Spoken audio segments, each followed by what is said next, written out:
अस्सलाम वालेकुम everyone, welcome back to another video. कैसे हैं आप सब लोग? उम्मीद करती हूँ सब ठीक ठाक होंगे, खैरियत से होंगे।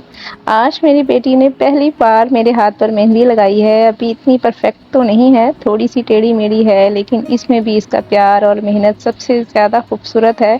एक छोटी सी बात शेयर करूँगी आप सबसे कि अपने बच्चों को हमेशा अप्रिशिएट किया करें, इन्हें रोकें मत, और अगर वो कोई भी स्किल सीखना चाहते हैं तो इनका साथ लाजमी दिया करें। इस तरह वो सीखते हैं और आगे बढ़ते हैं।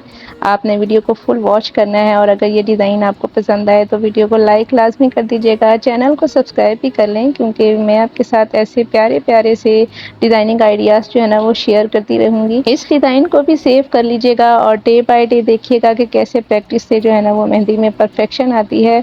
अगर आपने भी सीखना है तो आज ही स्टार्ट करें, आहिस्ता आहिस्ता खुद ही परफेक्शन आ जाएगी। और इस वीडियो को लास्ट तक लाजमी वॉच कीजिएगा। लास्ट में जो है ना वो इसका मैं आपको फाइनल लुक भी दिखाऊंगी।